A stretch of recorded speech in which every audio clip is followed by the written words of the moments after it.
Hi everyone, welcome back to my channel and welcome to another video. Today we are starting the first of my wrap-up videos for 2022. I'm filming this on the 13th, 14th, 15th of December, and so I haven't finished all my books for this year. I'm only reading festive reads at the moment. I don't think I'm going to get through too many more reads. If any of them are a 4.5 read or higher, then I'm gutted they won't be in this video, but I'll put them in next year's instead. So this video is going to be all my favourite books for this year. I've decided to make the cutoff 4.5 stars and higher, which is 15 books that I read this year of the 54, 55 that I've read so far, which I think is pretty good odds. I did have a couple of 4 stars I really enjoyed as well, and it was difficult to decide whether or not to include them here, but I plan to do another video where I talk about every book I read this year, and so you can hear me talk about them in there. I didn't want to kind of overkill this video, so for this one we're just going to focus on the 15 best books I read. The idea of this is that I'm not going to rank them in my favourite order. I'm going to talk about them in the order that I read them chronologically in the year, and then in the video where I rank all of my books for the year, I will rank from worst to best every book I read this year. So you'll be able to see how I really truly felt within my 4.5 to 5 star range, which were like 5, 5, 5, 5, 5, and which were like 5. You know, you get it? So that's the plan. So let's talk about the books. First up, to absolutely nobody's surprise, if you've been around here a little while, the first book I read this year and rated it 5 stars is Jade City by Fonda Lee. I read this back in February time when I first got back into reading. I'd been watching BookTube for a couple of months. I'd seen loads of people recommend this, and I come from a family of fantasy readers. I really wanted to get back into fantasy. This was really well recommended. I took a punt on it as somebody who'd read one book in 2021. It was a bit of a gamble to think that I could go from having read one romance to reading this, but I loved it. I cannot recommend this book enough. If you are someone who is getting back into reading, this I think is very accessible fantasy. There is a lot to it. It has a lot of plot, but it's so enjoyable. It's so different. It's a good sort of mixture of fantasy, but it's urban. I would say there's sort of elements of dystopian in it. The writing is really easy to follow. I think Fonda Lee writes in a really accessible way. I am somebody that finds really long words I don't understand quite off-putting in a book. I don't want to go and be looking up the definitions of words, so I'm really pleased with how this story is written. If you don't know, the Greenbone Saga follows 2 clan families who are competing for control of the city that they live in, and they are kind of supercharged by Jade, which enhances martial arts abilities. This book is so brutal. Fonda Lee does not care. If she kills off a character you love in the middle of a book, that's fine. She'll just do it. It's heartbreaking, but it's so fascinating watching the clans fighting, understanding the sort of political aspects of what they're dealing with. It's so good. I cannot speak highly enough of it. I think that if you're a fantasy lover who hasn't read this, what are you doing? I've bought this for my dad. I've also bought it for my brother for Christmas. I don't think my brother watches my videos, but if you watch this, like, turn it off if Sam's watching. But I've bought him this for Christmas as well, because I think they would both love it. They are both big fantasy readers. They haven't read it, and I cannot understand why. I think anybody can love this book, whether or not you are a big fantasy reader or not. So I would really, really recommend this. I rated this one 5 stars. That was probably obvious from the way I was speaking. It was pretty cool to start off the year with a 5-star read. I did all right early part of the year, so really enjoyed this. This is Jade City by Fonda Lee. Next up, I'm gonna be that person. So next up, I think this may have been the book I read after Jade City. I think I've got harsher in my reading taste now. But this is The Love Hypothesis by Hazelwood. This is a romance, so we're back where I belong. we're back in my genre. I have been a romance reader for the majority of my life. I love romances, and this one is so good. I know a lot of people don't like this, but it really worked for me. So we follow Olive and Adam. This is actually fanfic of Ray and Kylo Ren, so you can kind of tell that. Probably hate this TikTok sticker, but anyway, Kylo Ren and Ray, but this is Olive and Adam, and they work together at a research facility, and Olive's friend wants to go out with Olive's ex-boyfriend, who she really is like totally over. They didn't really go out for that long, and to encourage her friend that she is fine with it and that she's over it, she kisses the first guy she runs to in the corridor, who happens to be a professor who works in the research area. It turns out that Adam is more than happy to fake date Olive to go along with this. It's so good. I feel like I'm already due a reread of this story. I just love it. I really love Ali Hazelwood's writing in this book. Ali Hazelwood's writing is very different to other romances that I've read. A lot of the romances that I'd read previously were UK romances, and I think UK romance authors have a different sort of writing style. Ali is much more down to earth, it's much more colloquial, it's much more modern, I would say, and I really liked that. I think Olive felt really real for that kind of writing. I have to say, I did also read Love on the Brain later in the year, and I rated it 2.5 stars, I think. So not all of them are made equal. The one thing that stopped me rating this 5 stars, so I rated this like 4.75. The one thing that stopped me rating this 5 stars is that Olive is constantly referred to as small.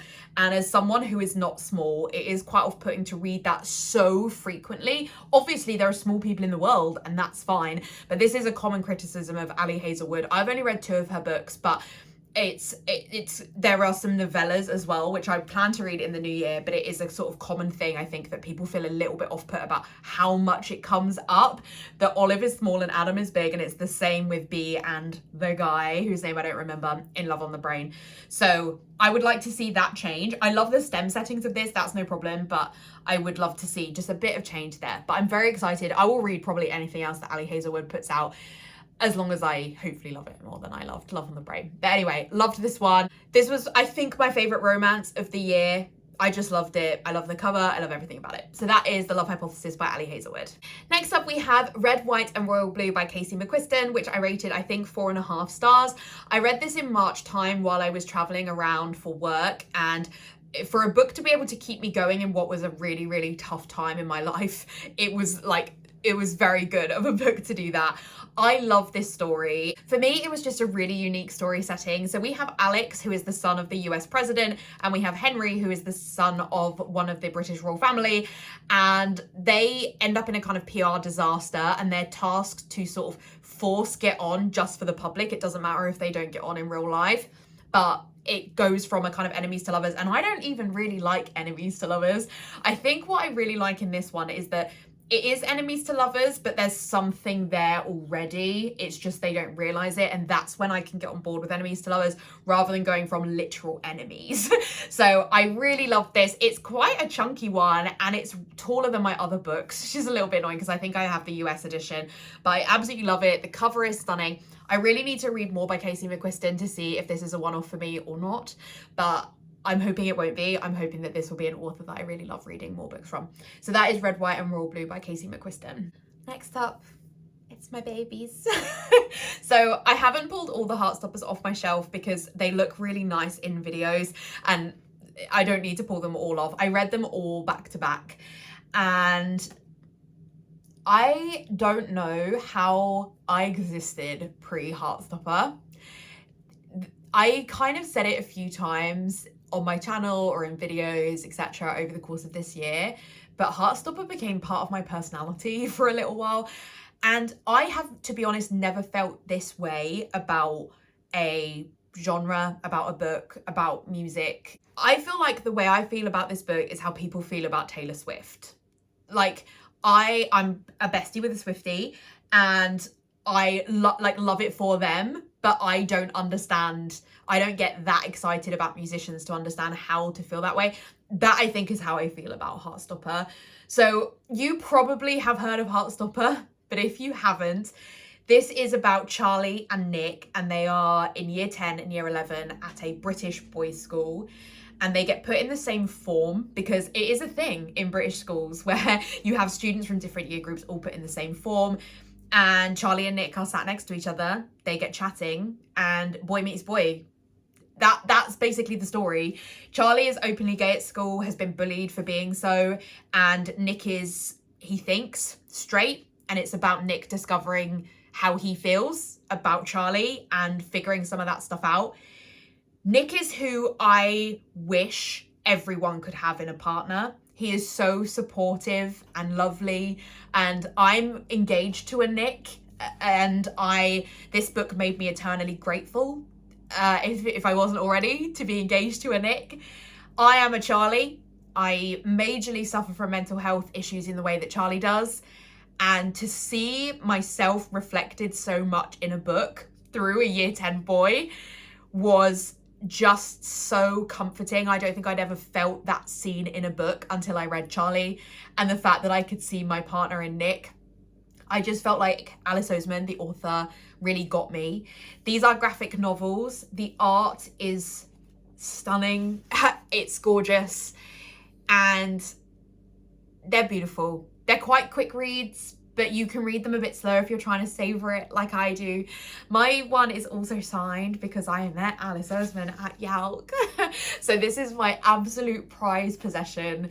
There is a Netflix series of these graphic novels as well. I really recommend the Netflix series. They're very well done. Alice was clearly very involved, but there is nothing like the coziness of the graphic novels. Number 1 is my favorite. Number 4 is the one that hit me the hardest. It was the hardest one for me to read. I love all of them. I love everything about them. It's Charlie and Nick. They're it for me. So that is the Heartstopper graphic novel series. Cannot wait for volume 5 by Alice Oseman. Obviously I rated those 5 stars if I didn't say that. So I was very much in my graphic novel era after reading Heartstopper, and a lot of people in YouTube videos recommended Fence by C.S. Pascat as a great option if you love Heartstopper. Cannot agree with that enough. I think Fence is a great graphic novel series for you to read if you like Heartstopper. For me, it's not quite as peak as Heartstopper. These are like 4.5 reads for me, and I didn't like the 3rd volume as much. I do own the 4th volume and haven't read it yet, but I really do recommend these. They are similar in vibe to Heartstopper. It's queer, it's kind of cozy, but does have mental health rep as well. And it's different to Heartstopper in that it is about fencing, but it's really interesting to learn about fencing through these. The art is also gorgeous. Again, they're quick reads. They're different to Heartstopper because they're full color, but they're really beautiful to read.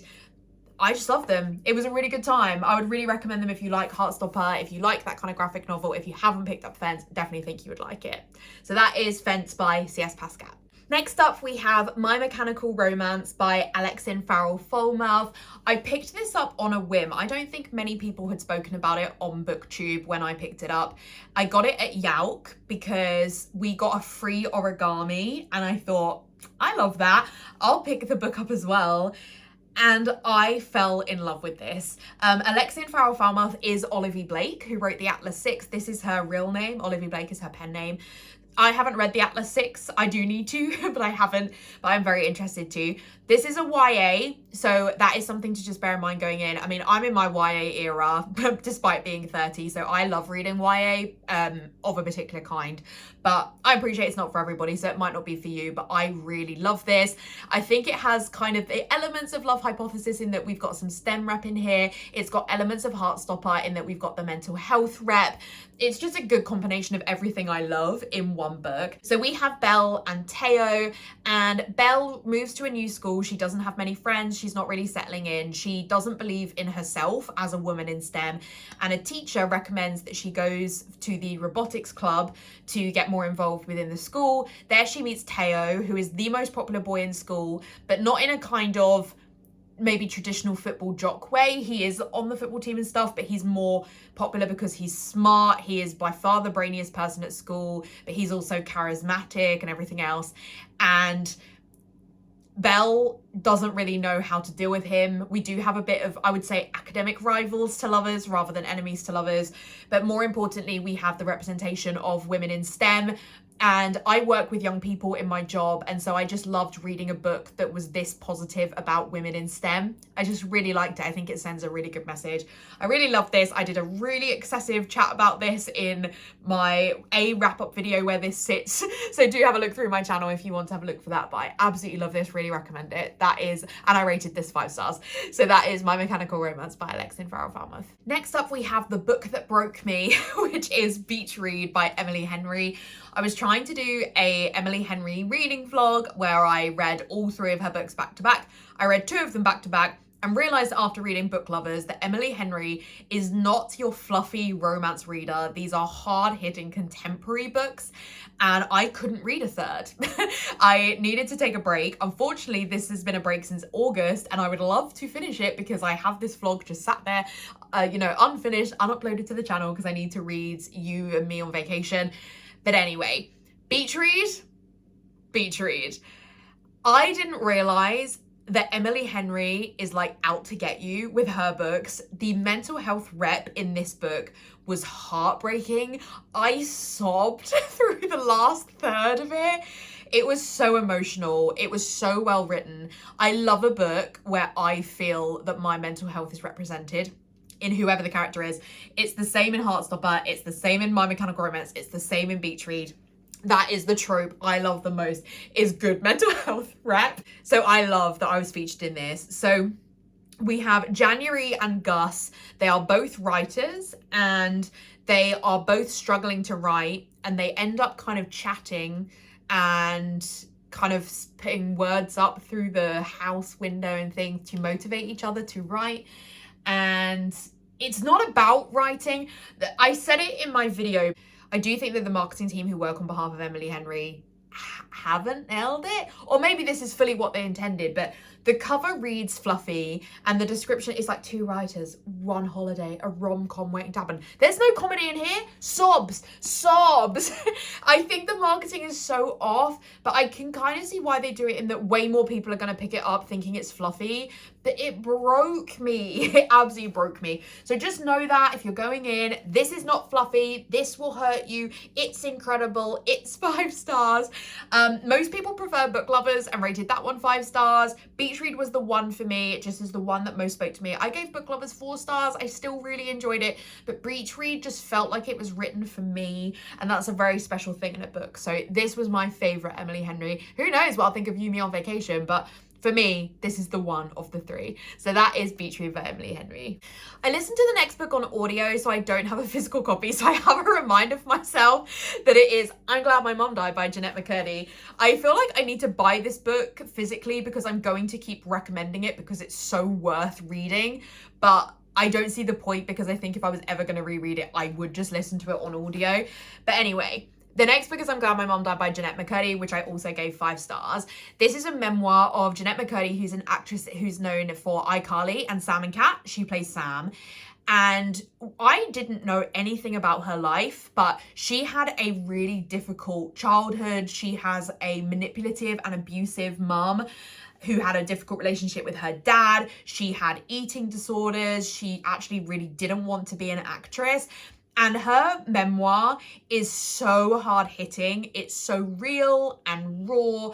The audiobook is read by her. I really recommend the audio if you're going to pick this up, because there's like times when you hear her voice break, but I don't think that's as often as other people think it is.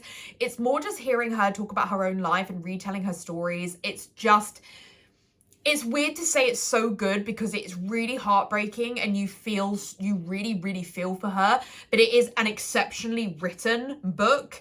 And if Jeanette felt comfortable to put that story out there, I want to see her succeed.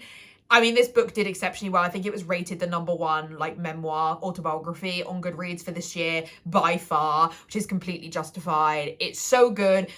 It's been really odd to recommend a book called I'm Glad My Mom Died to a lot of people, but I have recommended it to a lot of my friends because I just think it's really different and very hard-hitting, but genuinely funny and interesting and just a really good listen. It's like 6 hours or something on Audible. So I really recommend it. But I would make sure you look at the trigger warnings before you do, because it is a difficult read. So just make sure you bear that in mind.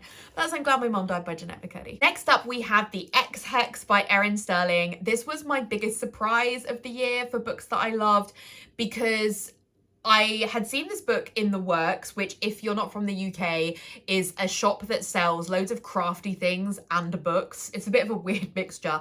The books are really cheap. I bought this for £3. And every time I read the blurb, and I'd been reading the blurb for a lot of this year, I kept reading the blurb and thinking, this is not going in. I don't understand what this book is about. It's not for me. But it kept getting recommended by people that I watch. And finally, I thought, it's £3. I'm going to pick it up. If I don't read it, it doesn't matter. On Halloween, I decided to finally pick this up, which meant I mostly read it in November, not in October, but I decided I was going to pick it up, and I am so glad that I did. This is such a well-written book. It's really funny and romantic and steamy, and we have a good mixture of fantasy and romance. It's not a fantasy romance like Akata or something like that, I don't think. The only fantasy romance I've read is Serpent and Dove, and this is nothing like Serpent and Dove. This is probably still a romance first and a fantasy second, as opposed to being a fantasy first and a romance second. But the fantasy elements are really quite good in this. It's not a kind of just thrown in there to hit a different genre. I think the authors really thought about it, but it's so well written. I got to the end of it and I rated it 5 stars on Goodreads, and then I thought, okay, surely you didn't love this more than The Love Hypothesis. Back down. So I have dropped it to 4.75, but it's really good. I really enjoyed it. So we have Vivi and Reese, and Vivi curses Reese when they split up when they're 19 because he breaks her heart and she takes it really badly. She gets really drunk one night. She curses him. She's a witch. And 9 years later, Reese returns and Vivi runs into him. She sees that maybe the curse did work, not in the way she anticipated, but things do feel cursed and they have to work together to overcome it while sort of remembering their feelings for each other. It's so good. Second chance romance, fantasy. It's so good. I can't recommend it enough. I'm really excited to read the second one next year, but it only came out in hardback. I don't want to read my romances in hardback. I want to read them in paperback. So hopefully it's going to come up in paperback next year because I hope I will love it. I think Erin Stirling's a great writer. I really hope I'll love it. So that is the Ex Hex by Erin Stirling. I don't have masses to say about the next book because I gush loads about Jade City, but the next one is Jade War by Fonda Lee, which is the second in the Greenbone saga. This is such a long book and it took me about 3/4 of the year to read it. Not because it should have done, but because I kept picking it up and dropping it. I've said it a few times, but I just kind of don't want to live in a world where I'm not reading a Greenbone saga book. So I'm really excessively savoring them. The fact that I could read this book over like a 7 to 8 month period and still give it 5 stars is really testament to how good this book is. I still thought about it even when I wasn't reading it. When I picked it up, I didn't need to refresh myself. I remembered where we were. So good. So I do still need to read Jade Legacy, which is the final one in this series, which is even bigger than this one. Maybe it'll take me all of 2023. Who knows? I'm really excited to read it though. I do want to see how this story wraps up. I've already said it, can't recommend it enough. Rated it 5 stars, absolutely love it. That's Jade War by Fonda Lee. And last up, we have a book that I haven't spoken about yet, and this video is going to come out before that. So spoilers for my December wrap up. Yes, for my December wrap up video. That is Boyfriend Material by Alexis Hall. Pretty sure I rated this 5 stars. I really loved this. So we have Luke and Oliver, and Luke is a 28-year-old kind of, his dad is a famous kind of BZ list celebrity musician, and Luke's dad has a really bad reputation, but he's reforming his life, and Luke is really struggling with kind of dealing with that. His dad abandoned him when he was a kid, but he's trying to reform and be a dad to other people, and that's really weird for Luke. And he works for a charity where he has a lot of really bad press about him. He's caught in kind of situations he shouldn't be, and a lot of people pull out of the charity event because of Luke's public persona. So his friends recommend that he needs to get a reasonable boyfriend to go out with to improve his image. It has similarities to Red, White and Royal Blue. I can see where my interests lie. And so he ends up getting set up with Oliver. And Oliver is a barrister. He is really kind of the opposite of Luke. He's really well put together. He really seems like he's got his life together. And it's about the two of them navigating a fake relationship that turns into more love fake dating. I feel like you can get that from this video. Love a fake dating trope. But what made this book a 5 stars for me is the mental health rep in it, because it's very obvious from early on that Luke is dealing with challenging mental health stuff, but Oliver is more of a me. Oliver's mental health challenges are different in that he has a lot of pressure on him to be perfect, and he's really struggling with that, and he hides certain elements of his life, and you think he's fine and everyone thinks he's fine, but he's not fine. And Luke is figuring that out.